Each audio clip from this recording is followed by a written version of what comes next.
Hi guys, welcome back to my another blog. তো আজকের ব্লগটা হচ্ছে বৃষ্টি ভিজে সারাদিন কি করলাম। আমি আজকে বৃষ্টির জন্য সব কাজই একটু লেট হয়ে গেছে। তো সেই জন্য আমি এখন বাজে 12:30। এই মাত্র আমি স্নান করে এসে ফুলটা তুলে নিয়ে এসেছি, ঠাকুরের ফুল। রান্না শেষ, যা ছিল রান্না করে ফেলেছি। তো এখন আমি স্নান করে এসেছি, ঠাকুরকে দেব। তারপর যাব গুনগুনকে আনতে। গুনগুন স্কুলে গিয়েছে, তো গুনগুনকে আনতে আমি এখন স্কুলে যাব। তার আগে আমি আমার ঠাকুরকে গোপালকে সকালবেলা খাইয়ে দিয়েছি। এখন আমি গোপালকে খাওয়াবো। আর এই ফুলগুলি তুলতে গিয়ে না আমি আবার পুরো ভিজে গেছি, কারণ ছাতা মাথায় দিয়ে তো আর ফুল তোলা যায় না। তো পুজো টুজো শেষ করে আমি যাচ্ছি গুনগুনকে আনতে। আর আমার পুরো রাস্তাটা একদম আমার পায়ের পাতাটা ডুবে যাচ্ছে, এরকম জল। তো এরকম জলের মধ্যে ভিজে যেতে যে আমার খুব ভালো লাগে। সেই মুহূর্তটা আমার একটা কি আলাদা একটা আনন্দ হয়।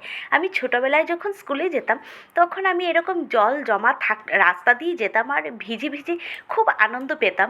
আমি লাফালাফি করতাম, খেলতাম। তো সেই দিনগুলিকেই আবার মনে পড়ছে আমার। তো আমি আর এখন তো লাফালাফি করতে পারবো না, তাই আস্তে আস্তে হেঁটে আমি গেলাম স্কুলে। তো এটা হচ্ছে ওর স্কুলটা। ওর স্কুলে একেবারে পুকুর হয়ে আছে, যাকে বলে পুরো মাঠ ভর্তি জল। তা আমি সেই বৃষ্টি পায়ে পায়ে নিয়ে আস্তে আস্তে করে উপরের দিকে চলে গেলাম। ওদের ক্লাসরুমটা উপরে, তা আমি উপরেই চলে যাব। আস্তে আস্তে করে আমি ঢুকছি, আর স্টুডেন্টদের ক্লাস 1-2 ছুটি হয়ে গেছে, ক্লাস 3 এখনও ছুটি হয়নি। তা আমি গিয়ে উপরে ওর জন্য ওয়েট করছি।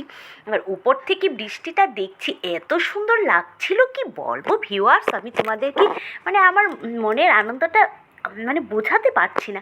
আর এই হচ্ছে বৃষ্টিটা পড়ছে, মুষলধারে বৃষ্টি পড়ছে। তা আমি ওর জন্য ওয়েট করছি, এখনও ক্লাস ছুটি হয়নি। আর আমিও তার সাথে একটু পোজ দিয়ে ছবিটা তুলে নিলাম। বৃষ্টির মাঝে আমাকে কেমন লাগছে। বৃষ্টি ভেজা দিনে সবাইকেই সুন্দর লাগে, বৃষ্টি রানী মনে হয়। আমার একটু নিজেকে আলাদা মনে হয় বৃষ্টির দিনে। আর আমি আমার মেয়ের সাথে সেই দিনটা উপভোগ করি। আমার মেয়েকে রেনকোট পরিয়ে দিলাম। এই রেনকোটটা ওর দাদু আমার কাকা দিয়েছিল ওকে এবার জন্মদিনে। তো এটাই ও পরবে, আর ওর ফ্রেন্ড ওর কাছে দাঁড়িয়ে আছে। তারপর গুনগুনকে স্কুল থেকে এনে খাওয়া দাওয়া করলাম, একটু ঘুমালাম। সন্ধ্যার পর চা টিফিন খেয়ে এখন আমি ওকে নিয়ে পড়াতে বসেছি।